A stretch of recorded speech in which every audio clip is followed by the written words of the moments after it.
In the heart of the galaxy, inside a giant space station called the Council of Threxen, leaders from many alien races sat around a shining round table.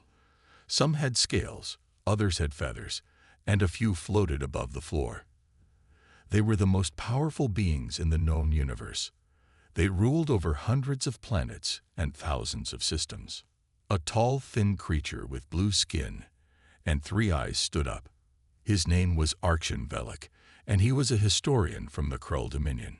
He cleared his throat and spoke slowly. "My lords and leaders, we have received something unusual." A probe returned from the outer rim. It found signs of a lost world, a planet named Earth. Suddenly, the room was filled with laughter. "Earth?" One alien snorted. "That old myth again. Humans?" Another chuckled. "Next you'll say dragons are real too." Velik frowned. "The data is real." The probe picked up strange radio signals and images of structures on the surface. It also captured ships, metal ships, moving with strange speed. A loud voice boomed from across the room. It was Admiral Creel of the Zarn Empire. His body was covered in hard armor-like skin, and his voice could shake walls. "Enough," Creel growled. "We've heard these tales for centuries. Humans are bedtime stories. Weak, primitive, and fake. No one has ever seen them." "But Admiral," Velik insisted, "this probe saw something. The signals were not natural. And the ships." Creel slammed his fist on the table. "We don't fear ghosts. If they are real, let them come." The council laughed again. To them, Earth was just a rumor, a forgotten planet no one cared about, something from old stories told by space travelers and drunk traders. But far away, deep in space, someone else was listening. At a hidden location on the edge of the galaxy, inside a black ship that didn't show on any scanners, Commander Reyna stood before a giant screen. She wore a dark uniform with a small patch on the arm that said, "Earth Defense Command." She was calm, focused, and silent. "Did they laugh again?" asked Lieutenant Cade beside her. Reyna nodded. "Yes, they think we are a myth." Cade smiled. "Good. That gives us more time." Reyna turned toward the screen, where a map of the galaxy showed blinking red dots. "They don't know we've been watching, listening, learning, for years." The Earth ship, Shadow One, was unlike any alien ship in the galaxy. It had no heat, no sound, no visible light.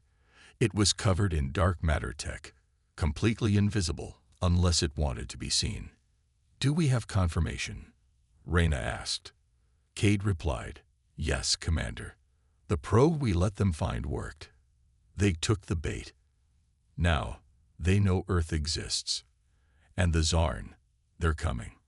Reyna smiled for the first time. "Then let's welcome them, properly." Back at the Council of Threxen, a silent alarm began to beep.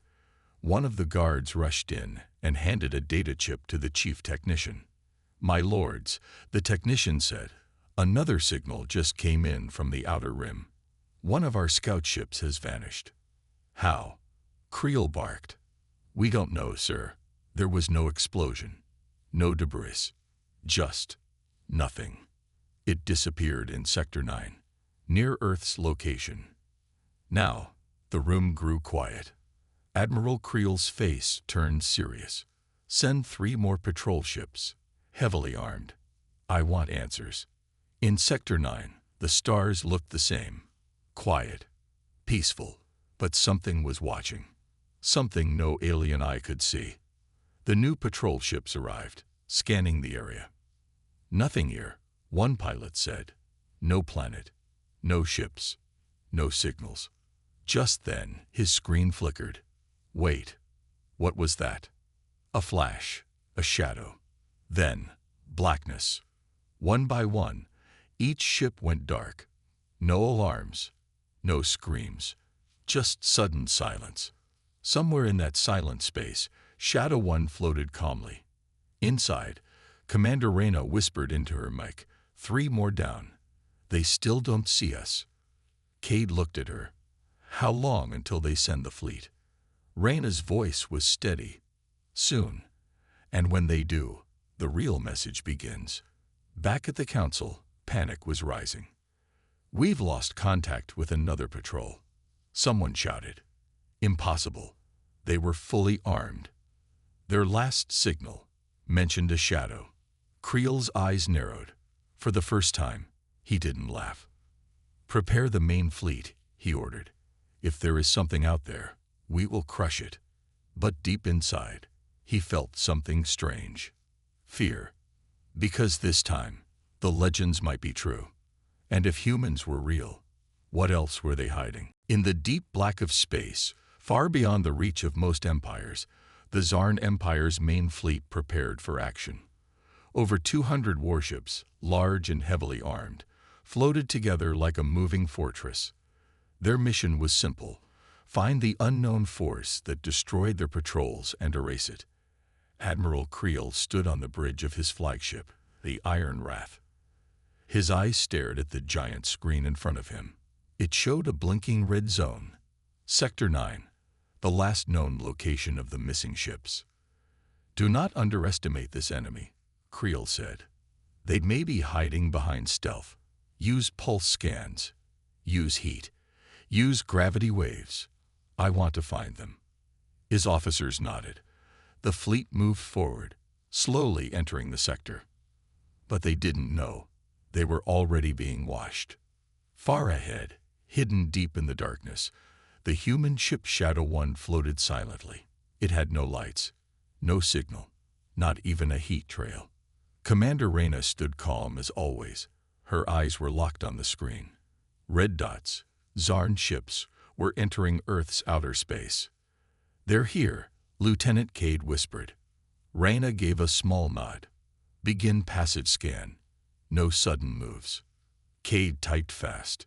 Fleet size: 213 ships. All war class.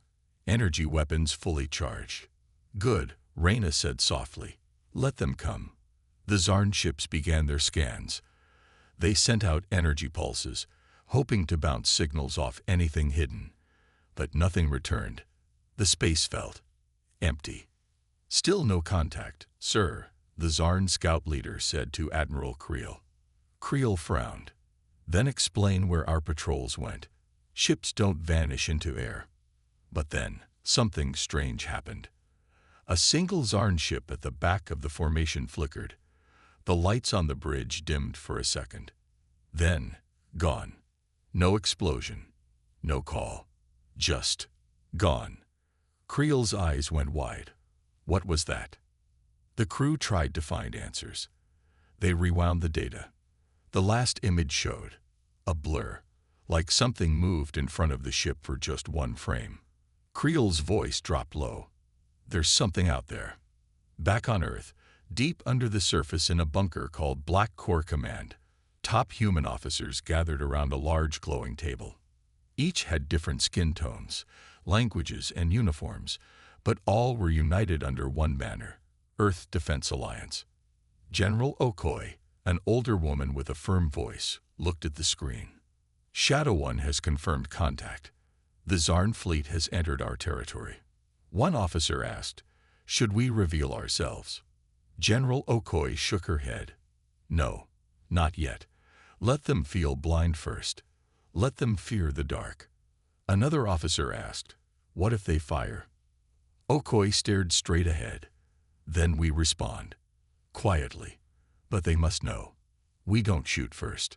Back in Sector 9, the Zarn fleet was nervous. Ships began to shift closer together. Pilots checked and rechecked their systems. One pilot whispered, it feels like we're being hunted. Then, without warning, a voice echoed on all Zarn channels. It was calm, cold, human. You are in Earth space. Leave now. Admiral Creel stood frozen. What was that? Who dares to speak to me like that?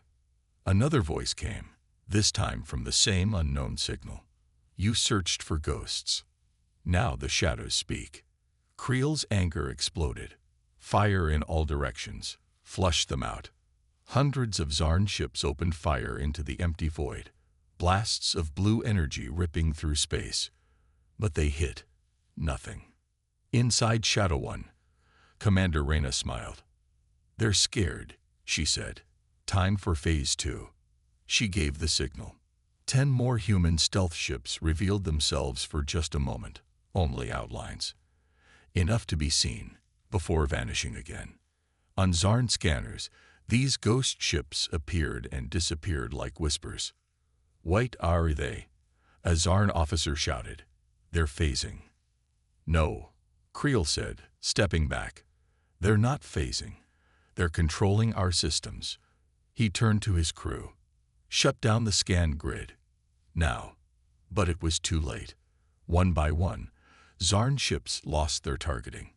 Then their weapons. Then their engines. Not a single shot was fired by the humans. Yet, 20 Zarn ships now floated dead in space. Back on Earth, General Okoye looked at the reports. "That's enough. We've sent the message." She sent a coded signal to Shadow One. Commander Reyna received it. "All right," she said. "Fade out. Let them return. Let their fears spread." Admiral Creel watched the empty stars around him. His fleet was damaged, his pride broken, and he never even saw a single human face. He sent a message back to the Council. "We made a mistake. Humans are real, and they are not what we thought. They are far, far worse." The great Council of Threxen was no longer filled with laughter. Gone were the jokes. Gone were the insults. Now, fear sat in every chair. The report from Admiral Creel had shocked the galaxy. Over 20 Zarn warships disabled. Without warning, without a single visible attack. Not a trace of the enemy. Just silence. And now, one word echoed across every empire, every system, every leader. Humans. Emperor Varnak of the Volari Empire stood slowly in the center of the council chamber. His face was pale, and his voice low. "I always thought humans were only stories. But if they can do this, to the Zarn fleet..." He paused. "Then what else can they do?"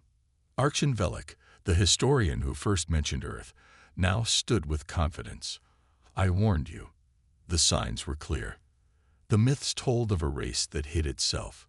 That watched. That waited. But why hide for so long?" asked a council member. "Why let us rule the galaxy for centuries?" A voice answered from the shadows. "To see if you deserved it." Gasps filled the room. Every eye turned toward the center of the chamber. A figure stood there, calm, tall, and human. He wore a black suit with no emblems, no weapons, just a soft glow around him. No one had seen him enter. No ship was recorded. No alarm was triggered.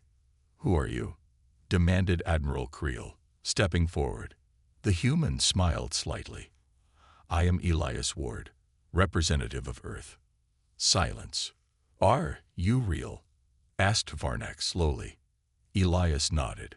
"Very real, and very tired of being laughed at." The council guards moved forward, but Elias lifted a hand. Instantly, every screen in the chamber lit up. They showed images, massive Earth fleets in stealth mode, human cities hidden deep under oceans, inside mountains, even on the moon. Weapons never seen before, ships that bent light, drones that could pass through solid walls. One screen zoomed into a black device floating in orbit. It slowly turned and vanished. "What was that?" a council member asked. Elias answered, "That was one of our ghost satellites. It can erase a ship's memory, or make your systems believe it doesn't exist." Creel growled, "You've been spying on us."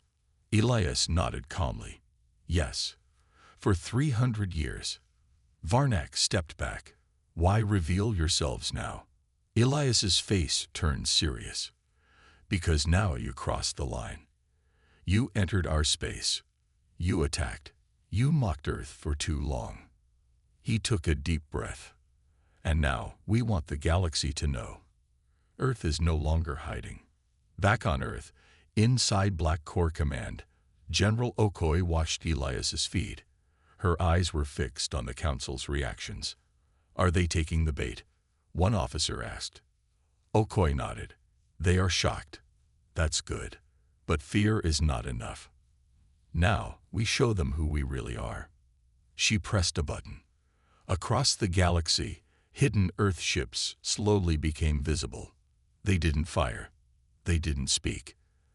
They simply appeared, above planets, near starbases, beside council buildings, like shadows stepping out of the dark. On the council screen, an alert flashed. Multiple unidentified ships detected near capital planets. Elias looked around the room. "No weapons or charge. No planets are harmed. We just want you to see that you were never alone." The council was frozen. Elias continued, "While you fought wars over territory, we watched. While you enslaved weaker races, we took notes. And while you laughed at the idea of humans, we prepared." He walked slowly around the room. "We do not want war, but we are done hiding. From this day on, Earth is not a joke. Earth is not a ghost. Earth is not your enemy, unless you choose to make us one." Elias stopped and looked straight at Admiral Creel. "You lost 20 ships without a sound. Imagine what we could do if we actually wanted to destroy you." Creel didn't reply. He simply stood there, breathing heavily, sweat on his brow. Elias looked at the council. "We will send a list of rules. Basic laws. Treat weaker species with respect. Stop forced colonization. No more slave markets. And stay away from Earth space. If you follow them, we will share knowledge, peace, trade. And if not," someone asked. Elias smiled coldly. "Then you'll learn what true silence feels like, when your ships vanish and no one ever finds the pieces." With that, Elias faded from view. He didn't walk out. He didn't beam up. He simply vanished, like he was never there. The chamber was silent. And now, no one dared to laugh. After Elias Ward vanished from the council chamber, a deep silence remained. Leaders looked at each other, nervous, pale, and unsure. The idea of humans had once been a joke. Now, it was a nightmare walking in daylight. The Zarn Empire returned home with broken pride. The Valari Empire locked its borders. Smaller systems whispered in fear. Everyone asked the same question. What else are the humans hiding? On the outer rim of the galaxy, in a mining colony called Therax 9, things were about to change. This colony was poor. The people were used as workers by the Kroll Dominion, an empire known for cruelty. The Kroll guards carried whips and stun rifles. They treated the miners like animals. One day, an old miner named Joro collapsed from heat and hunger. The guards laughed. "Get up, worm. We don't feed lazy trash."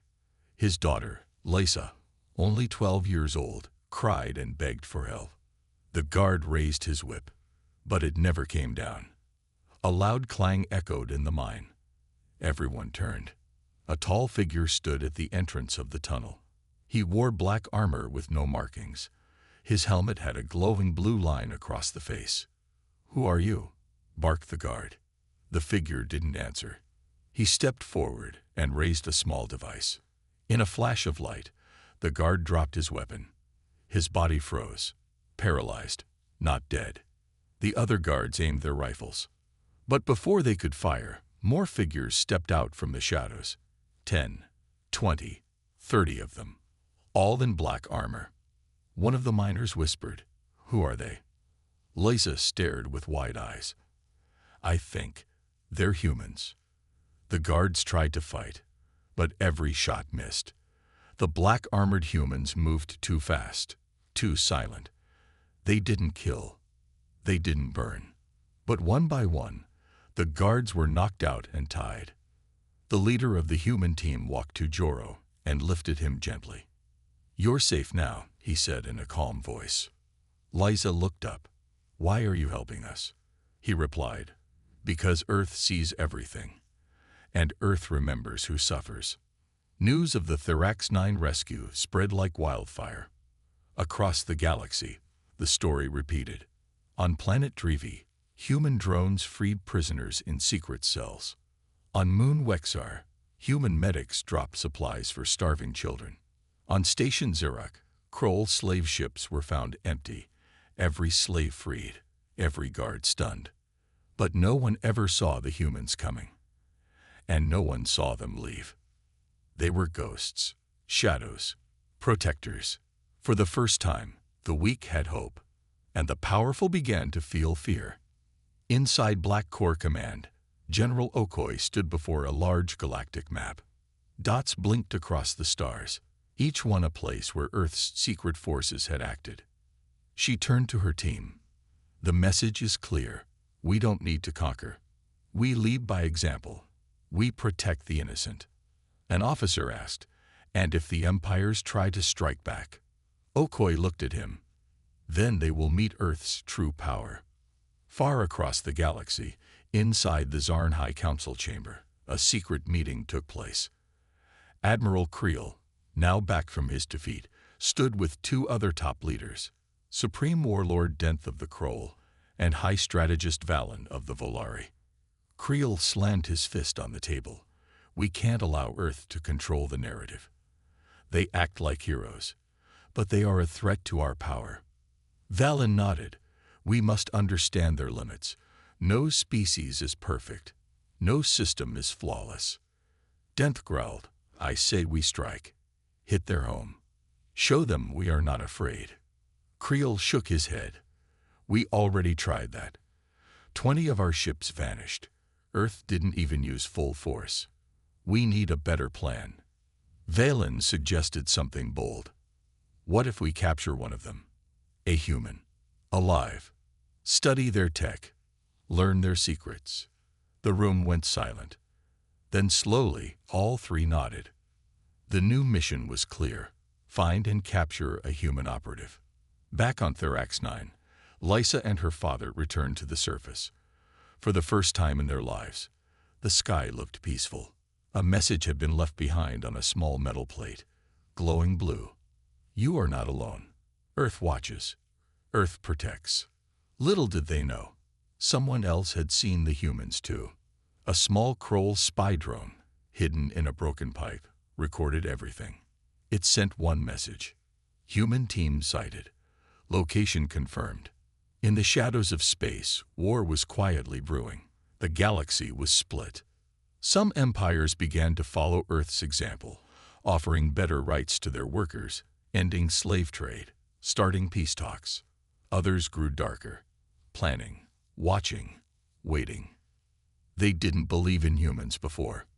Now, they feared them. And some wanted revenge. High above the rocky moon of Seltar, a small freighter drifted alone in space. It looked broken, damaged, and silent. To most, it was just another forgotten cargo ship. But hidden deep inside the ship, behind layers of fake panels and shield blockers, was Agent Mira Lang, a human operative. She wore a dark uniform and sat quietly in front of a small glowing console. Her mission was clear: watch the Kroll Empire's movements and protect the miners on Xeltar. Mira didn't speak much. She didn't need to. Her eyes watched everything. Every ship, every message, every patrol. Then something changed. Her radar showed a strange blip. A small ship approaching. No ID, no signal. Her instincts screamed. Mira stood quickly, shut down her console, and grabbed her pulse dagger. They found me, she whispered. Far away, in the command room of the Kroll battleship Doomfang. Supreme Warlord Denth smiled. We have her. The trap had worked. For weeks, they had spread false reports of an illegal weapons factory on Xeltar, hoping the human would come to investigate. And now, one had. Send in the strike team, Denth ordered. Alive. We want her breathing. Dozens of Kroll soldiers in black armor launched from the Doomfang. Their mission, capture a real human agent. Back on the freighter, Mira moved fast. She activated stealth mode and hid her tracks. But the Kroll soldiers were faster than expected. Within minutes, they breached the side door. "Scan the ship," barked the lead Kroll officer. "She's here. I can smell the Earthling's scent." Mira was already on the move. She slipped behind storage crates, using shadows as her shield. One wrong move, and it was over. But Mira was trained for moments like this. She tapped her wrist device. A soft green light blinked. Signal sent. Help requested. But would it reach Earth in time? Outside the moon's orbit, 3 Zarn ships arrived quietly. Admiral Creel was aboard one of them, watching from the shadows. He wasn't helping the Kroll. He was watching both sides. If the Kroll captured the human, Creel would step in and steal the agent for the Zarn. If the human escaped, he'd track her back to Earth. Creel smirked.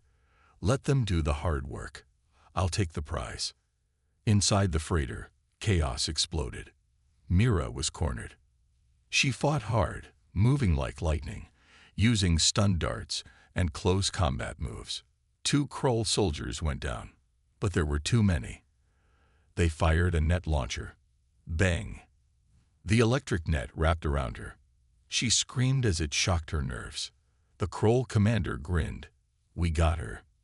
Mira fell to the ground, breathing hard, her vision fading. But just before she passed out, a sound echoed across the ship. A deep, low hum. Then light. Blue and white flashes filled the hallway. A voice called out, "Agent Lang, stand by. Extraction initiated." The Kroll looked around, confused. Then the ceiling opened. From above, 3 figures in sleek black armor dropped in. Earth's shadow unit. Silent, deadly, precise. They didn't waste time. Stun pulses hit the Kroll soldiers. Smoke bombs exploded. The air turned thick and blinding. In less than 20 seconds, every Kroll soldier was down. Mira coughed as strong arms lifted her gently. "You came," she whispered. The shadow unit leader nodded. Earth never forgets its own. They activated the emergency portal device. A glowing door opened into deep space, and the team vanished through it, just as Creel's spy drone recorded everything. Later, aboard the secret human base Obsidian Reach, Mira rested in a medical pod. General Okoye stood nearby. "You were lucky," she said softly. Mira opened her eyes. "They set a trap. It almost worked." Okoye nodded. "And now we know they're desperate." Mira looked up. "They want to capture us. Learn our secrets." "They won't," Okoye replied. "Because now, they've started something they can't control."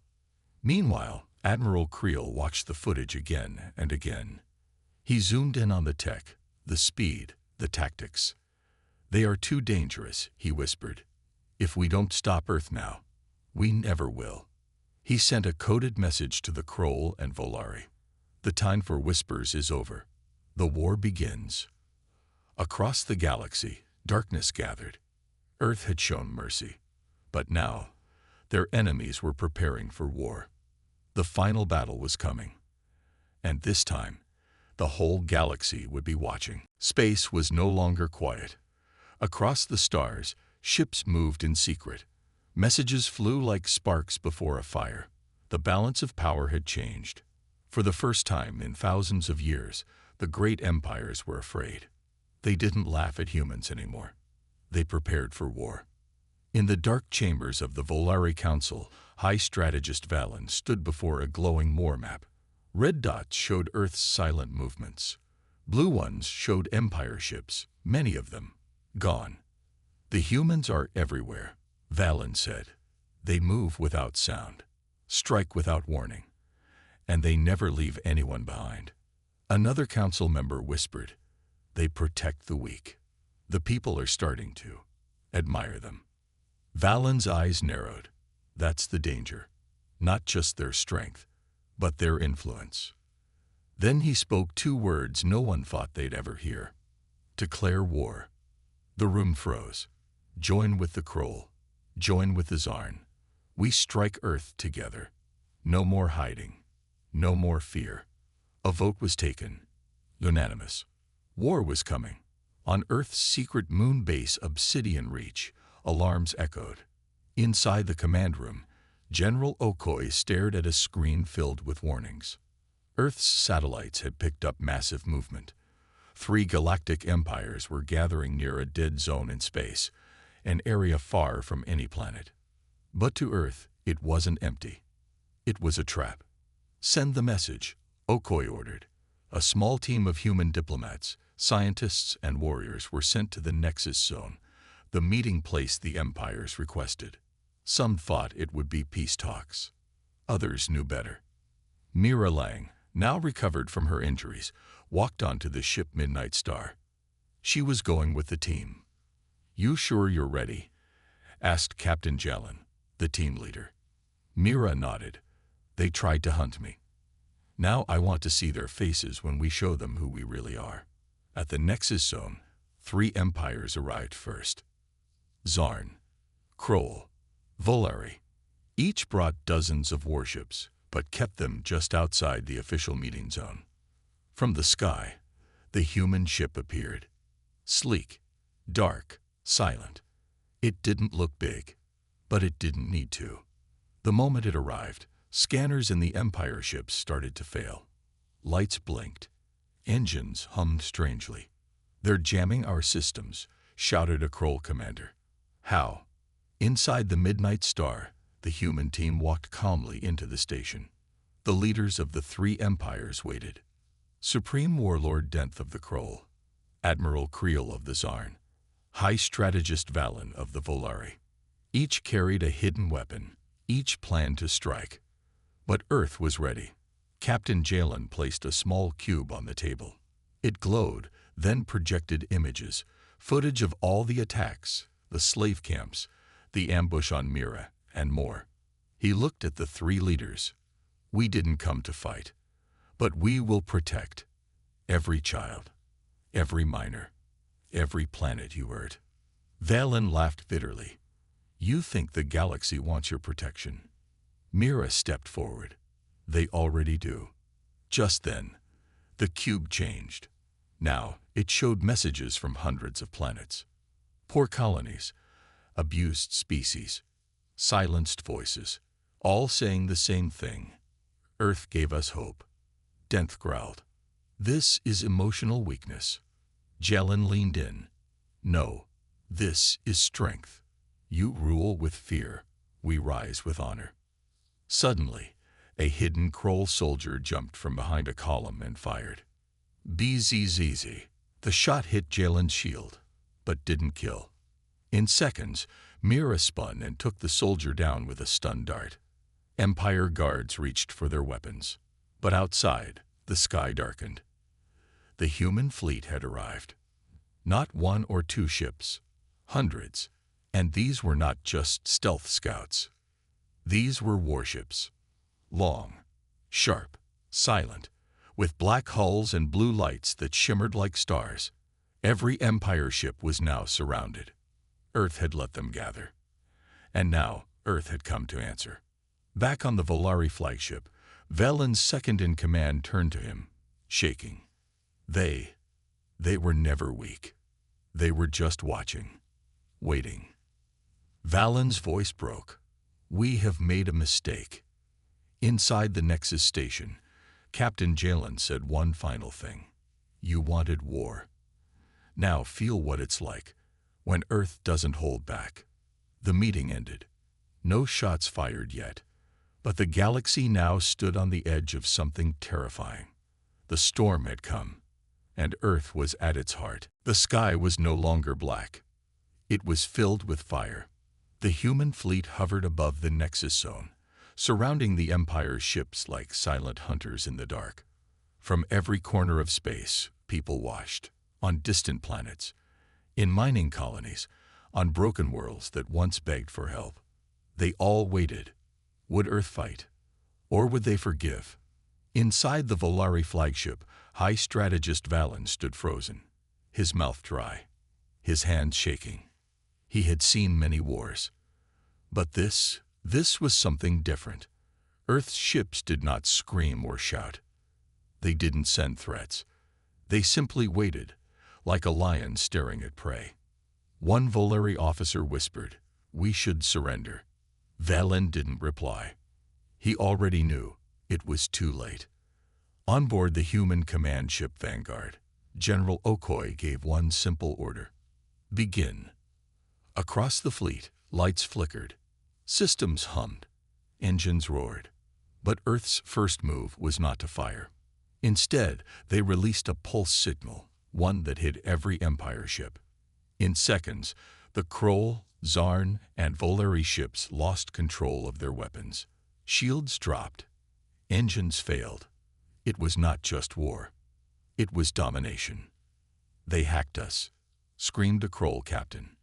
In seconds, on Earth's side, no one cheered. No one smiled.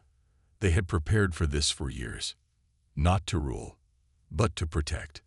Then came the real message. Every screen across the galaxy lit up.